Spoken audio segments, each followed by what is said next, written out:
Hey, everybody. Welcome to the Andy Stanley Leadership Podcast, a conversation designed to help leaders go further, faster. I'm Andy Stanley, and before we jump into today's content, I wanted to talk about a special offer from our friends at Belay.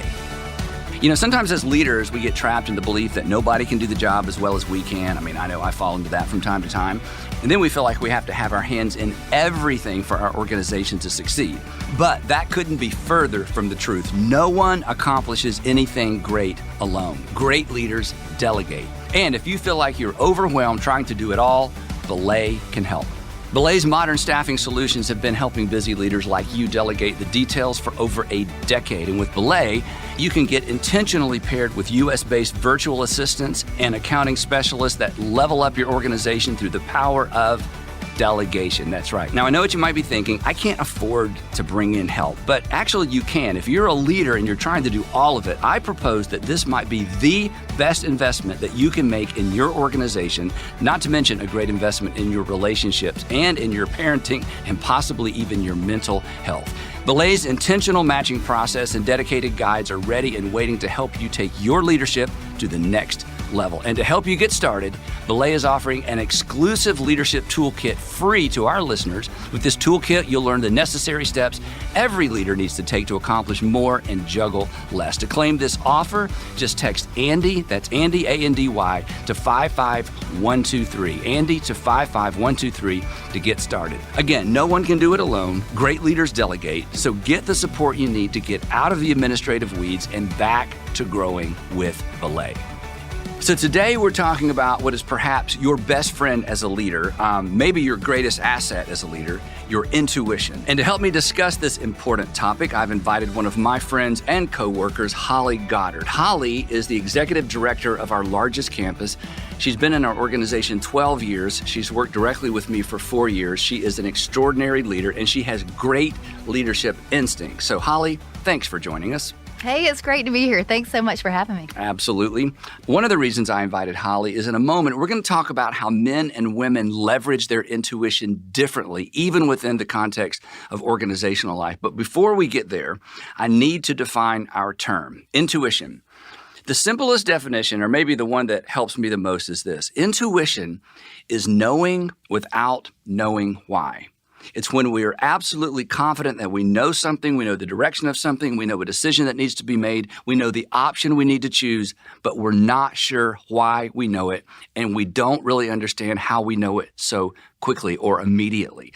You're sure, but you can't necessarily defend why you're sure. You're confident, you're adamant, but you're not sure you could defend why that's the case. Now, in the moment, and we've all experienced this, in the moment, intuition is very emotional. In fact, it's more emotional than rational, which is deceiving. Because while intuition is experienced as a feeling, like I'm absolutely sure and I feel like this is the thing to do, intuition is actually based on knowledge and previous experience. It's actually cognitive. And one of the best ways to understand this is to contrast it with instinct. Instinct is actually a physical response to events in the physical world, like tensing up when someone runs up behind you, or screaming when surprised. It's triggered by events, and instinct can't be turned on or turned off. Intuition, on the other hand, as I said, is purely cognitive. It's rooted in acquired knowledge and experience, which makes it virtually impossible to understand or defend or explain to anybody else. And in the work we do, Holly and I actually have a great example of this that happens within the context of our organization all the time. Yeah, we have a ministry called 2-to-1 Marriage Mentors. And so what happens is we put some mentors together with some newly engaged couples. Now, you've got to be married like 12 years to be a mentor. Right. And so when we ask people to come in, they say, no, like, you don't understand. I don't know everything about marriage. Yep. We don't have that much to offer. But then they sit down with this new engaged couple. And then they realize all of a sudden how much more that they actually do know. You know, they didn't know how much they knew until they sat down with somebody who had no clue at all. Which is every engaged couple, right? Yeah, it's so true. And so things are just obvious to these mentors that just aren't obvious to this new couple sitting in front of them. And what has happened is that the mentors realize they have acquired experiences and knowledge that have given them a relationship intuition. Yep. And so then when a newlywed couple or an engaged couple ask a question, the couple that's been married, 10, 12, 15 years, they think doesn't everybody know that? Yeah. And no, not everybody knows that, right? They didn't even know how much they knew. So beyond the relational context, the idea of intuition, or specifically learning how to leverage our intuition, and specifically for leaders, trust our intuition, is extraordinarily important. And one of the things that makes it so important is that everybody around us wants data. They want reasons. They want explanations. And there's obviously lots of room for that. We talk about that all the time. But when you as a leader have a hunch that's really more than a hunch, you're almost confident, you're absolutely confident, or you're almost confident this is the thing to do, you've got to learn to lean into that and trust that. Yeah, it's so true. Intuition is just so critical in leadership because it helps us make decisions when we just don't have time to get all the data. And the truth is we have hundreds of decisions that we make in leadership, and you're never going to have enough time to find all the information or all the data.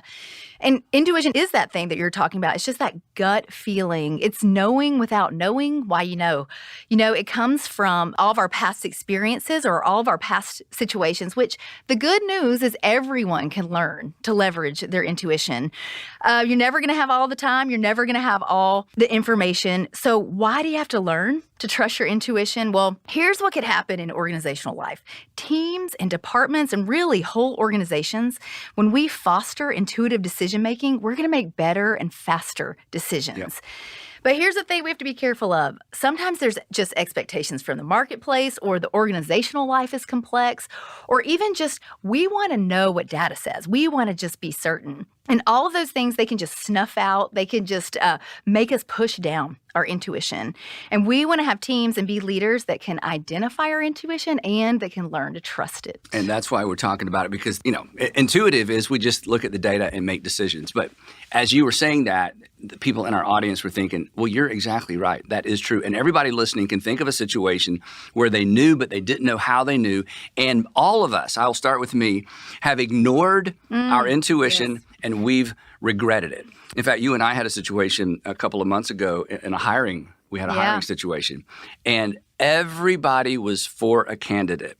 And I was kind of neutral. I'm like, you know, Holly, I trust you. I trust the team. I don't want to override. And I'm fine. You know, it'll work out. And almost at the last minute, it's one of the reasons I wanted you in on this conversation. Almost at the last minute, your gut just said, nope. Yeah, I just couldn't get settled. And we're going to even talk about in the application today some of the things and some of the shared language around our organization that helped me to come to that, because it is such a value here in our organization. Well, you kept us from making a hiring mistake. Then we found a perfect candidate. And we're so glad. Yeah, no, multiple times we've looked at each other like, oh my goodness. But and I remember coming out of that thinking I need to lean into Holly's intuition when it comes to hiring, and I need to encourage Holly, lean into that, always be willing to speak up. Many of our podcast listeners have read works by Malcolm Gladwell, and a lot of us remember his book Blink back in 2007. And here's what he said in 2007, all these years ago.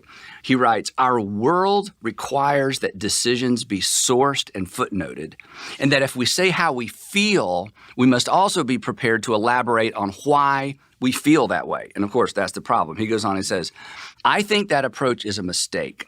And if we are to learn to improve the quality of the decisions we make," which is what we're talking about, "we need to accept the mysterious nature of our snap judgments. We need to know and respect the fact that it is possible to know without knowing, or as we said earlier, without knowing why." How do you respond to that? Well, I love those handles of the snap judgment, because it is mysterious. And that's the thing that trips us up, because we'll get in our heads, we'll talk ourselves out of it. And sometimes you just need somebody to come along and just ask you a penetrating question so that you can go back to what your gut intuition really was. So here's an example of how that played out for me once in organizational life. When we bought our first piece of property, we bought about 80 acres, which was way too much land for a church, but it was for sale. And we were trying to decide what to build and how big to build. We had a little bit of debt, and John Maxwell had just moved to Atlanta. And I found out where he was and how to get his number, and I called John. I'd only met him once briefly. I said, "John, if I buy your lunch, I need to pick your brain about something." So I was going to ask John, how do we decide how big of a church or how big of a church building to build? We have plenty of land, but what should the first building look like? And he'd been a pastor before he stepped into the role of leadership guru and wrote all his wonderful books. So I show up at this lunch with all this information about demographics, the size of our congregation, our budget, school systems. I was ready for, question after question after question. And bottom line, I just wanted his opinion on how big of a building we should build. So we sit down. We haven't even ordered yet. The wait staff had just brought us some water. And I hadn't told him what I wanted to talk to him about specifically. I just told him I had one question. I said, John, here's what I want to talk about. We own the property. We need to design a building. How large of a building should we build? And he looked at me, and I don't even think he hesitated. He said, well, Andy, how long do you plan to stay? Wow. I thought, what does that have to do with anything? Well, it has everything to do with everything. But it just came out of the blue. How long do you plan to stay? I said, well, I plan to stay here forever. I plan for this to be my life's work. He said, well, build it as big as you possibly can. We hadn't even ordered lunch yet. Such a good question. I know. Yeah. Well, again, what happened is I came in without experience with all this data.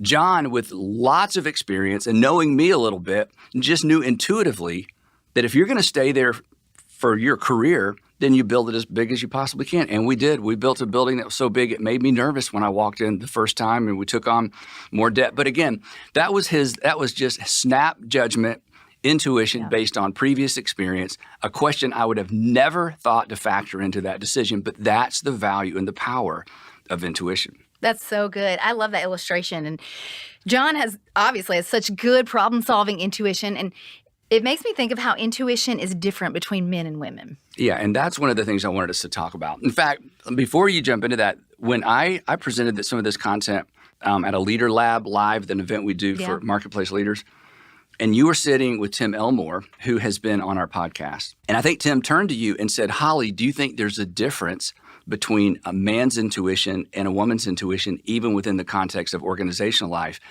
And later, I think either you mentioned that to me or maybe he did. No, I think he did.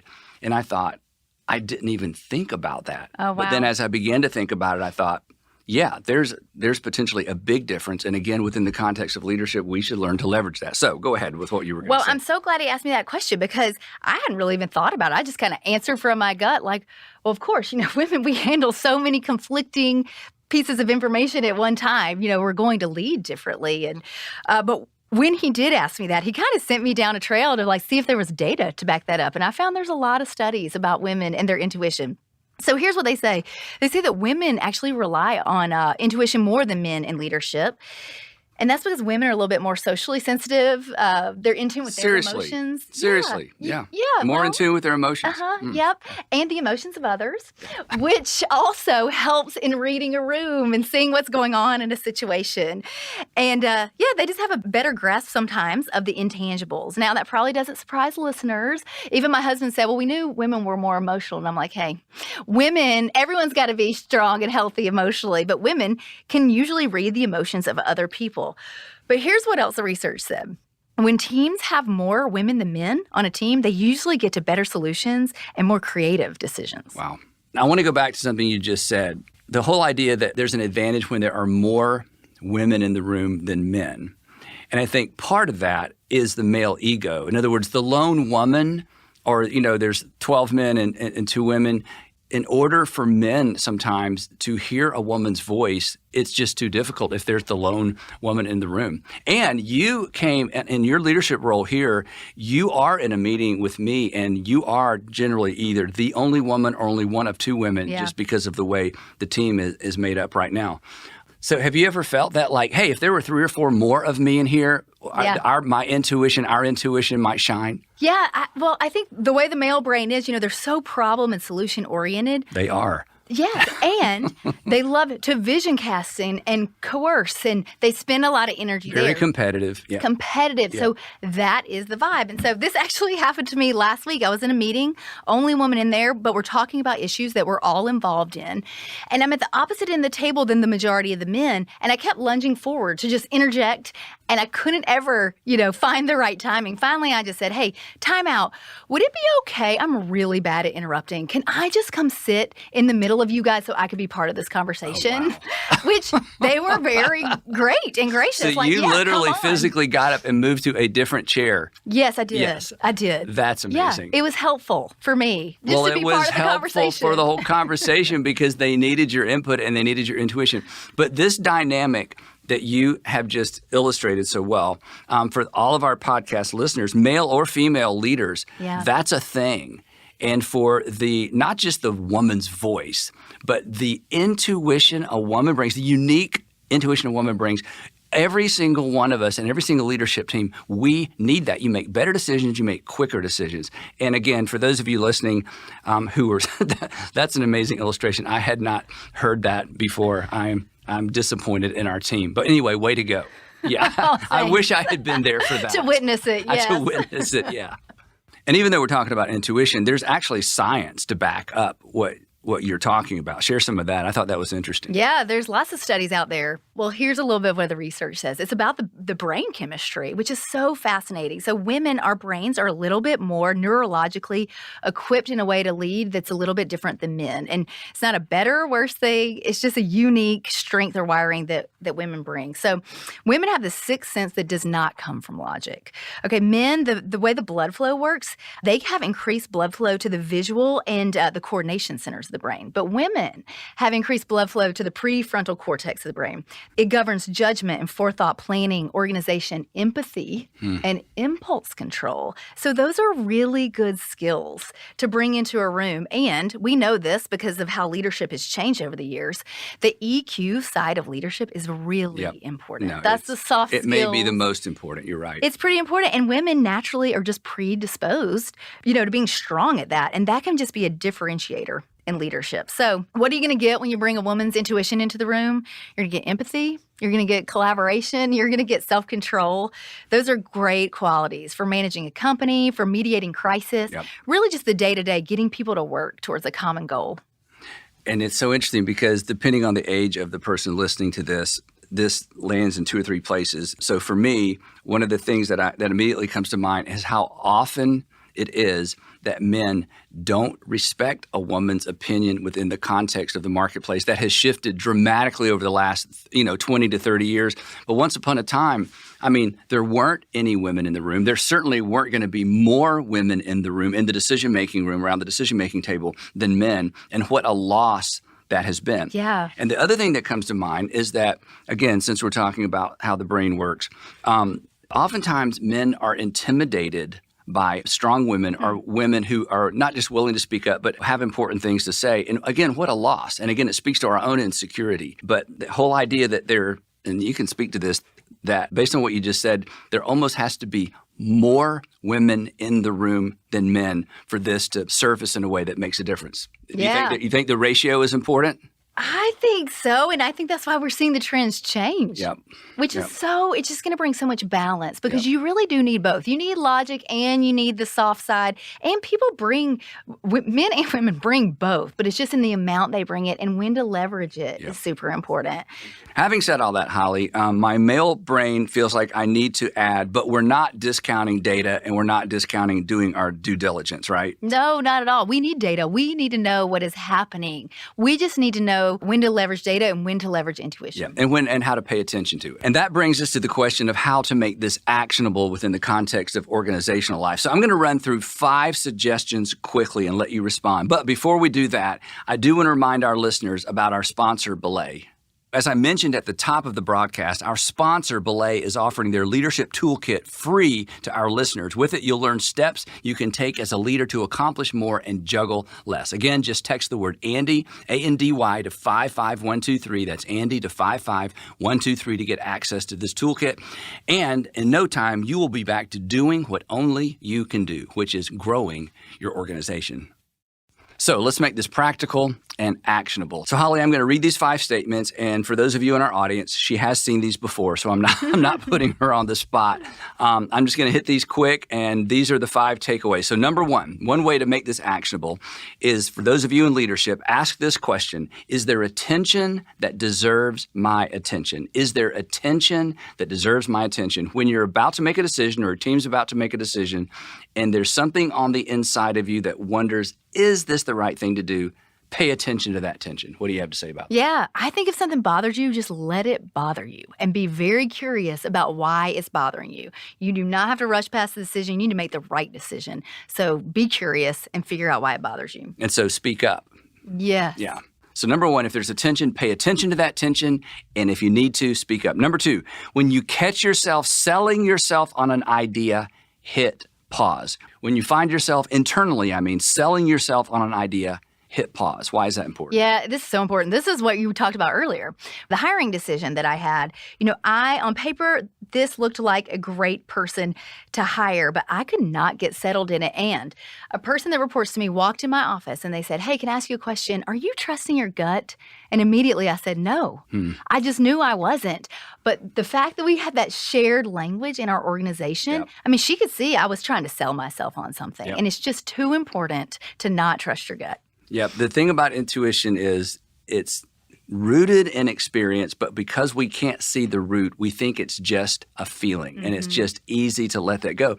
So that's why it's important to catch ourselves when we're selling ourselves and stop selling ourselves. Back to number one, just let it bother you. Number three, don't confuse ambition with intuition. Don't confuse ambition with intuition. Let me explain this one. Ambition, and we all have ambition, and there's appropriate ambition. In fact, one of the things I say to our staff sometimes is, hey, I want you to be appropriately ambitious. Push the envelope, get things done, challenge us to get things done. Ambition generally feels like an I want. Intuition usually feels like we should. Ambition is oftentimes connected to an appetite for something, a want to, whereas intuition sometimes feels like a moral imperative. This is something we ought to do, that we need to do. This is the right thing for us to do. And my ambition, or our ambition, has the potential to silence or talk over or outsmart our intuition, because our intuition, generally speaking, is going to be what's best for the organization. Ambition is generally what's going to be best for me. So I think as leaders, because we're ambitious, differentiating between, is this ambition talking or is this really intuition talking? How do you respond to that? No, that's so good. Well, intuition is other-centered. So when you are thinking about what is best for others, what is best for the whole, you're probably on the right track. Oh, that's a good way of saying it.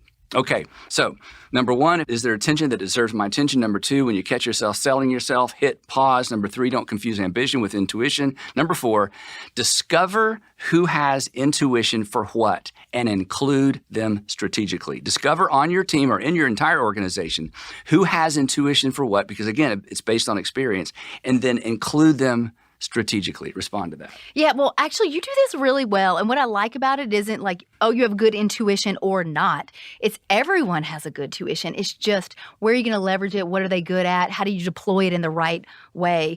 And so I think something that's a real advantage to all of us right now in the workplace is we've got 4 generations working in the workplace at one time. You have so much lived experience and so many different things to pull from. And so think how powerful you could be if you could learn to leverage people's intuition correctly. Yeah. And again, everybody's, because their past experience, they come with a little deeper bucket or different bucket of intuition. This is where, and we talk about this a lot, this is where the organizational chart is not your friend.